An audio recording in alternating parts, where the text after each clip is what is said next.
Yes. ఈరోజు మరి కొత్త టాపిక్తో మీ ముందుకు రావడం జరిగింది. అది ఏంటి అంటే మనతో ఉన్నారు mister Babu. Is IIT Kharagpur. ఇప్పుడు ఎస్ఎల్ఎన్ కాఫీలో మేనేజర్గా వర్క్ చేస్తున్నారు. ఇది ప్రతి స్టూడెంట్కి కూడా, ఫుడ్ టెక్నాలజీ ప్రతి స్టూడెంట్కి కూడా చాలా యూజ్ అవుతుంది. మీకుండే డౌట్స్ మ్యాక్సిమం కవర్ చేసేదానికే నేను ప్రయత్నిస్తాను సార్తో.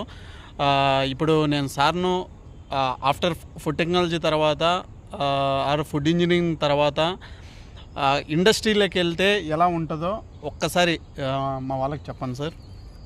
Hi, very good evening. ఎప్పుడైతే మీ గ్రాడ్యుయేషన్ అయ్యాక అదే BTech maybe MTech, BSc, MSc, so ఎవరైనా సరే వన్స్ కాలేజ్ లైఫ్ మీకు ఏదైతే అకాడమిక్ కరికులం ఉంటుందో ఆ కరికులం బేస్ మీద మీకు నాలెడ్జ్ ఉంటుంది. లైక్ ల్యాబొరేటరీ ఎక్స్పీరియన్స్ మీద కానీ, లేదంటే మీకు ఫుడ్ ప్రాసెసింగ్ మీద కానీ, మీ క్యాంపస్లో ఉన్న ఫెసిలిటీస్, మీకున్న ప్రాజెక్ట్స్ కానీ, మీకున్న కరికులం కానీ, దాని బేస్ మీద నాలెడ్జ్ ఉంటుంది. But when comes to industry your experience is totally different. Industries ఎలా ఉంటుందంటే ఎప్పుడైనా సరే ఒక ఫుడ్ని మార్కెటింగ్ చేయాలంటే సో లైసెన్స్ ఉండాలి. లైసెన్స్ పాటు రెగ్యులేషన్స్ కంప్లై చేయాలి. అండ్ గ్లోబల్ రికగ్నైజ్ సర్టిఫికేషన్స్ ఉంటాయి, వాటిని జిఎఫ్ఎస్ సర్టిఫికేషన్స్ అంటారు. సో ఈ సర్టిఫికేషన్స్ అన్నిటిని మనం కంప్లైంట్స్ చేయాలి. కంప్లైంట్స్ చేయాలంటే if you're part of the quality, so you will get very good knowledge on the product development and regulations, standards, certifications. And పేర్లీ ప్రొడక్షన్లో ఉన్న ఏవైతే వాళ్ళు డైలీ ఫేస్ చేసే యొక్క ప్రొడక్షన్ ఇష్యూస్ కానీ, అంటే మీరు ఎప్పుడైతే కాంపిటెంట్ అవుతారో ప్రొడక్షన్ మీద, ఆటోమేటిక్గా మీరు దాన్ని కరెక్టివ్ యాక్షన్స్ ఫిల్ మీకు చాలా హెల్ప్ ఉంటుంది సార్. ఫుడ్ టెక్నాలజీ తర్వాత ఎలాంటి జాబ్స్ ఉంటాయి మెయిన్గా? బేసికల్లీ ఏంటంటే క్వాలిటీలో ఉంటే మీకు అడ్వాంటేజ్ ఏంటంటే, క్వాలిటీలో ఉంటే మీకు R&D మీద నాలెడ్జ్ వస్తుంది, క్వాలిటీ మీద నాలెడ్జ్ వస్తుంది, సర్టిఫికేషన్ మీకు నాలెడ్జ్ వస్తుంది.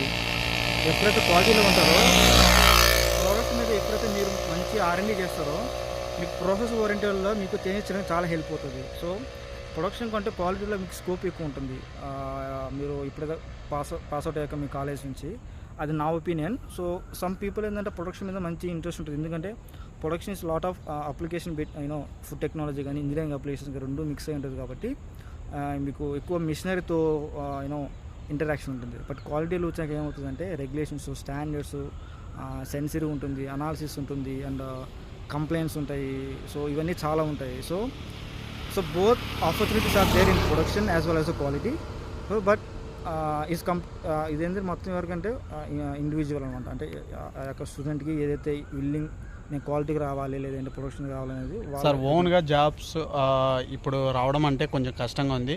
స్టార్టప్ కంపెనీస్ పెట్టాలంటే ఎలాంటి ఆపర్చునిటీస్ ఉంటాయి? స్టార్టప్ కంపెనీ పెట్టాలంటే ఫస్ట్ ఉన్న కమోడిటీ ఏంటి, సో మీకున్న నాలెడ్జ్. ఇప్పుడు ఫర్ ఎగ్జాంపుల్ ఏదైనా ఒక పర్టికులర్గా ఒక ప్రోడక్ట్ తీసుకున్నప్పుడు ఆ ప్రోడక్ట్ మీద మీకెంత నాలెడ్జ్ ఉంది, సో ఆ నాలెడ్జ్ని మీరు ఫస్ట్ దాన్ని పేపర్ మీద పెట్టాలి. సో మీకు ఒక ఐడియా ఉన్నప్పుడు ఆ ఐడియాని మీరు ప్రోడక్ట్లకు ఎలా తీసుకురావాలి.